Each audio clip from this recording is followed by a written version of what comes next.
శ్రీరామ్ ఆపదామపహర్తారం దాతారం సర్వసంపదాం లోకాభిరామం శ్రీరామం భూయో భూయో నమామ్యహం.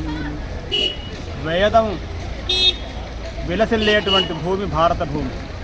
అంటే వేదమైన మన యొక్క సంస్కృతి మొత్తం కూడా దేని మీద ఆధారపడి ఉందండి అంటే వేదం మీదనే ఆధారపడి ఉంది.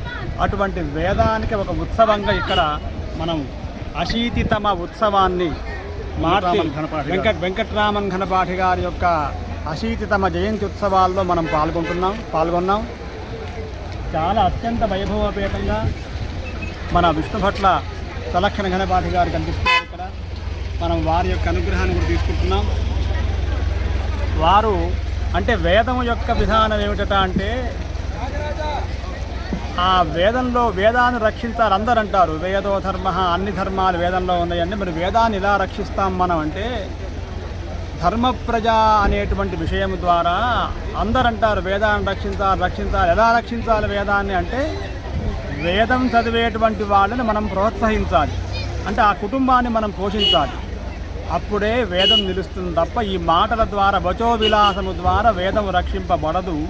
వేదం రక్షింపబడాలండి అంటే వేదం చదివేటువంటి వాళ్ళ యొక్క కుటుంబాలని మనం రక్షించాలి. దాని ద్వారానే వేదం కాపాడబడుతూ ఉంటుంది. అనుస్యూతంగా అలా వస్తూనే ఉంటుంది. వేదం ప్రవహిస్తూ ఉంటుంది గంగా ప్రవాహం వలె. తవ తట నికటే యస్య నివాసః ఖలు వైకుంఠే తస్య నివాసః. అటువంటి వేదాన్ని రక్షిద్దాం. వేదం చదివేటువంటి కుటుంబాన్ని మనం కాపాడుదాం. మన యొక్క గోవుల్ని కాపాడుదాం. ఇటువంటి విప్రోత మనందరినీ మనం చూడటం ద్వారా ఎంతో ఆనందం కలుగుతుంది. జై శ్రీరామ్. జై శ్రీరామ్. వేదోఖిలో ధర్మమూలం. భారతదేశం వేదం పుట్టింది భారతదేశమే అని ప్రపంచంలో అన్ని దేశాలు గుర్తిస్తున్నాయి. కానీ భారతదేశంలో ఉన్న వాళ్ళకి తెలియట్లేదు వేదం ఇక్కడ పుట్టిందని. వేదాలు, శాస్త్రాలు, పురాణాలు, ఇతిహాసాలు, సంస్కృత భాష, వాంగ్మయం, సంస్కృతి మొత్తం కూడా పుట్టింది ఎక్కడండి అంటే ఆర్షభూమి, దివ్యభూమి, తపోభూమి, జ్ఞానభూమి, కర్మభూమి భారతదేశంలో. ఇక్కడ మనం ఈ పొన్నాల అనేటువంటి గ్రామంలో బ్రహ్మశ్రీ వేదమూర్తులు వెంకట్రామన్ ఘనపాఠి గారి యొక్క 80వ జయంతి ఉత్సవాల్లో శ్రీరామ ఘనపాఠి గారు మనల్ని ఆహ్వానం చేశారు ఇక్కడికి రమ్మని.